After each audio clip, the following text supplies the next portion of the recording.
Halo Bapak semuanya, ketemu saya lagi dengan Dr. Roni Tambah di channel Anak Sehat dan Berkualitas.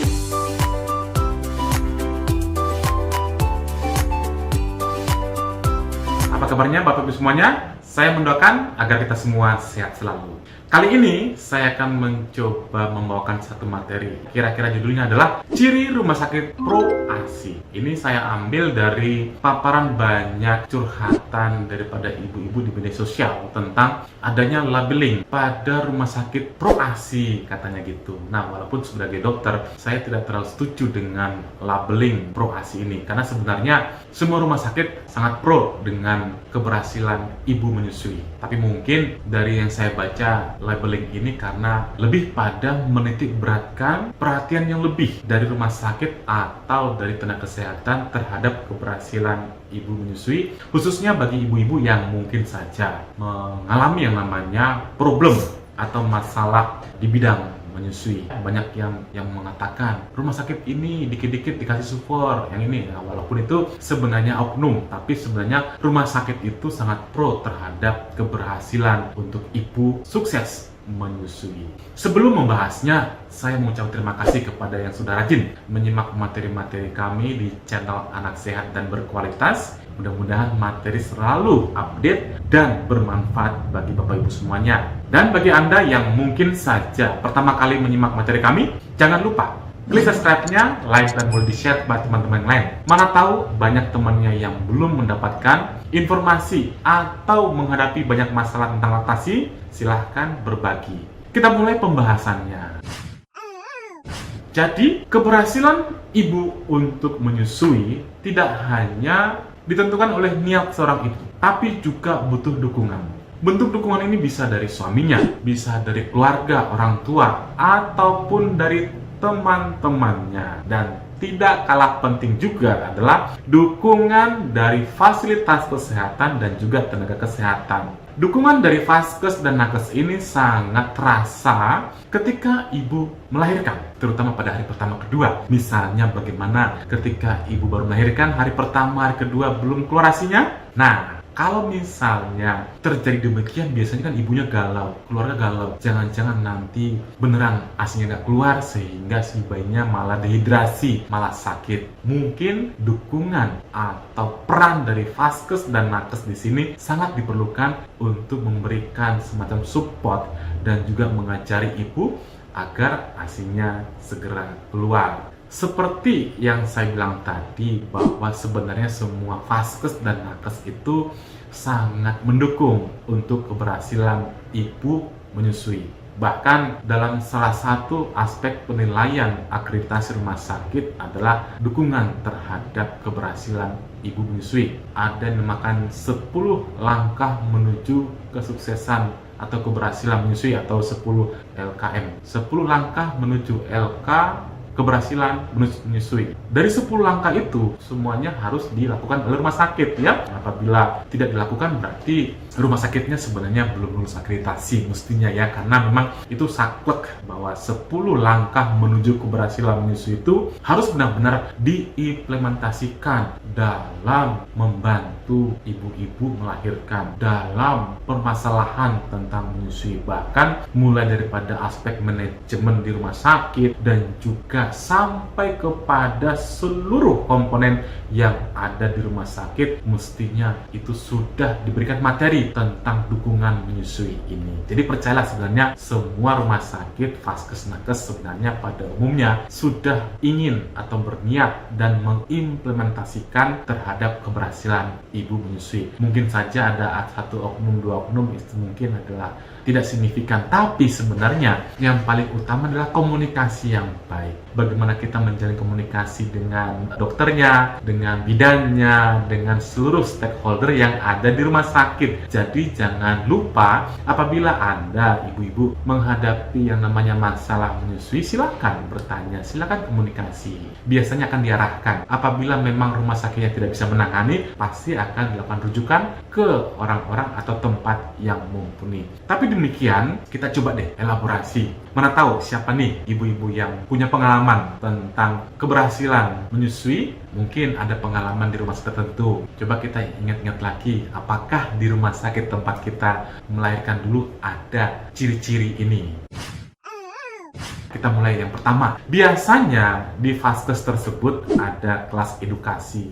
Kelas edukasi ibu menyusui tentunya. Biasanya kelas ini diadakan sejak ibu hamil, bukan saat ibu setelah partus. Karena memang keberhasilan atau edukasi ini digeser sebelum ibu melahirkan. Karena dengan ibu diberikan edukasi pada saat hamil, tentu ibu tidak akan kagok lagi, tidak akan bingung lagi apabila nanti menyusui bayinya atau menghadapi keadaan-keadaan setelah melahirkan. Edukasi sebenarnya bisa ibu dapatkan secara informal dan juga formal. Nah, informal ini berarti misalnya ketika ibu periksa hamil atau misalnya ibu periksa bayi Anda, tentu ibu bebas yang namanya bertanya dengan dokternya tentang laktasi ini.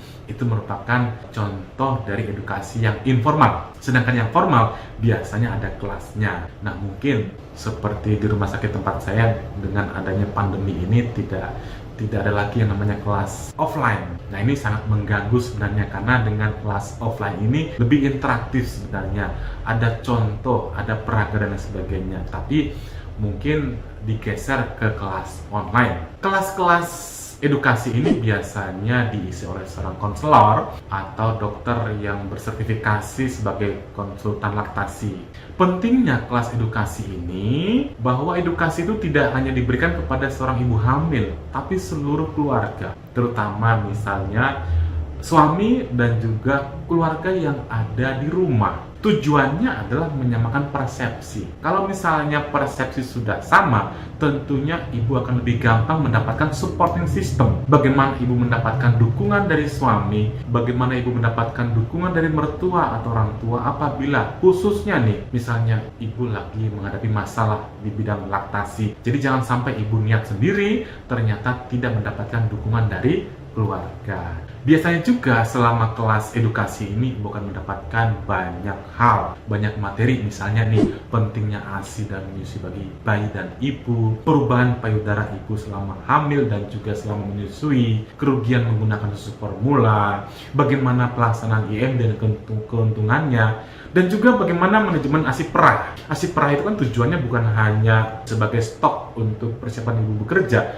tapi mungkin saja ketika ibu menghadapi namanya payudara bengkak, mastitis, tentunya memerah ASI merupakan salah satu solusi terapinya. Dan praktek posisi dan perlekatan menyusui dan juga tanya jawab seputar problematika menyusui. Jadi sangat penting ibu mulai sekarang, mulai ketika ibu hamil itu ikut edukasi menyusui supaya nanti lebih gampang ketika ibu benar-benar sudah melahirkan. Ciri yang kedua adalah dalam vaskes tersebut, dalam rumah sakit tersebut tersedia klinik atau polilaktasi. Biasanya polilaktasi ini akan diisi oleh tenaga konselor ya. Tenaga konselor itu adalah yang sudah bersertifikat 40 jam menurut WHO atau UNICEF. Nah, atau dokter konsultan laktasi, misalnya yang gelarnya IBCLC. Nanti dalam polilaktasi ini tempat ibu konseling bagi ibu atau calon ibu tentang semua masalah tentang menyusui, mulai daripada perubahan payudara pada ibu hamil, perawatan payudara, bagaimana cara untuk persiapan kalau melahirkan, atau yang sudah melahirkan ketika misalnya bayi bingung puting atau payudara bengkak, mastitis dan sebagainya. Di polilaktasi ini merupakan solusinya. Nah, jangan lupa bagi ibu-ibu semua, dalam idealnya antara ibu melakukan kontak dengan konselor itu 7 kali. 2 kali saat ibu hamil dan 5 kali setelah melahirkan. 2 kali saat hamil, 1 kali IMD, 1 kali dalam 24 jam pertama, terus yang berikutnya pada saat kontrol, berikutnya setiap bulan, dan yang terakhir ketika misalnya ibu periksa atau melakukan imunisasi. Jadi kalau boleh ini dilakukan sering-seringlah kontak dengan konselor. Jadi bukan hanya ketika menghadapi yang namanya problem atau masalah laktasi, tapi lebih bagus ketika kita bisa mengantisipasinya. Ciri yang berikutnya adalah di rumah sakit tersebut tersedia tempat atau ruangan menyusui di area publik rumah sakit. Ingat, di area publik rumah sakit, bukan di ruang perawatan. Nah, kita ketahui bahwa tidak semua area di rumah sakit itu merupakan area private. Tentu ada area publiknya juga. Contohnya di mana? Contohnya di ruang tunggu poliklinik, ya, misalnya ada seorang ibu menyusui yang sedang antri misalnya periksa gigi. Bagaimana ketika si bayinya sudah minta netes? Nah, adakah di rumah sakit tersebut ruangan untuk ibu menyusui? Atau di lobi rumah sakit misalnya pendaftaran dan lain sebagainya. Tentu ruangan menyusui ini harus menyesuaikan dengan Permenkes nomor 15 tahun 2013. Nanti di sana ada tata cara dan juga pengaturan dari luasnya, fasilitasnya, dan lain sebagainya. Nah, ini merupakan salah satu dukungan dari rumah sakit terhadap ibu-ibu menyusui. Ciri lain yaitu rumah sakit menerapkan inisiasi menyusu dini. Inisiasi menyusu dini atau IMD, yaitu memberikan kesempatan bagi si bayi dan ibu skin to skin. Tujuan utamanya bukan untuk si bayi langsung bisa lep, enggak. Tapi sebenarnya lebih pada skin to skin, membiarkan si bayi kontak kulit dengan ibunya, sehingga nanti akan muncul bonding dan keinginan si bayi untuk menyusu, dan juga hormon laktasi ibunya juga akan segera dikeluarkan. IMD ini merupakan satu poin dari 10 LMKM tadi, 10 langkah menuju keberhasilan menyusui tadi. Biasanya IMD ini diberikan pada bayi yang sehat dan ibunya memenuhi syarat untuk dilakukan IMD. Jadi tidak serta-merta seluruh bayi harus dilakukan IMD. Ada kontraindikasi atau keadaan yang tidak sesuai. Misalnya keadaan bayinya sakit atau lahir tidak langsung menangis, atau misalnya ibunya itu lagi di anestesi general, atau ibunya mengalami eklamsi dan lain sebagainya. Nah, ini merupakan keadaan yang tidak lakukan IMD. Tapi kalau misalnya bayinya sehat, ibunya sadar, tentu IMD merupakan satu keharusan. Dilakukan dalam 1 jam pertama, ya minimal juga 1 jam, kalau boleh lebih lama. Berikutnya adalah cirinya rumah sakit menerapkan rawat gabung. Jadi bayi yang setelah lahir misalnya spontan atau secara seksio sesaria atau tindakan, tidak boleh ada pemisahan, tidak boleh bayinya dirawat di ruang khusus. Kalau bayinya sehat harus dirawat gabung.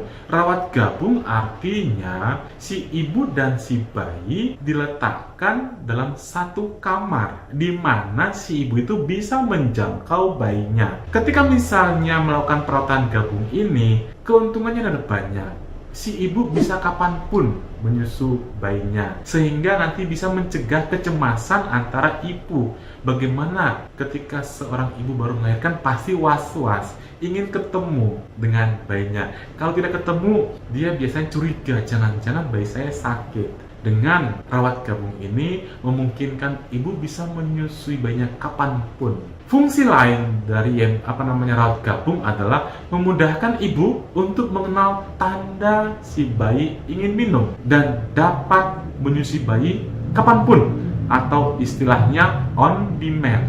Di samping itu juga, dengan rawat gabung ini akan membantu si ibu dan atau si ayah dan juga mereka berdua sebagai orang tua itu untuk belajar bagaimana merawat si bayi secara mandiri, bagaimana menggendongnya atau mulai menyibin dan juga mengganti popok dan lain sebagainya. Dan yang lebih hebat lagi daripada rawat gabung adalah bedding in. Bedding in ini adalah satu ranjang ya antara si ibu dan bayinya, tentunya ketika si ibunya sedang melek. Kalau ibunya sedang tidur, diharapkan si bayinya itu diletakkan di box yang di sebelah ibunya. Jadi rawat gabung itu lebih bagus lagi apabila dilakukan bedding in atau satu ranjang. Ciri yang berikutnya adalah rumah sakit selektif dalam pemberian pengganti ASI atau PASI. Jadi meskipun ASI nutrisi yang terbaik, tetapi ada saja keadaan-keadaan di mana menjadi kontraindikasi bayi itu tidak mendapatkan ASI. Kontraindikasi yang mutlak itu hanya 3, yaitu galaktosemia, maple syrup urine disease, dan juga fenilketonuria.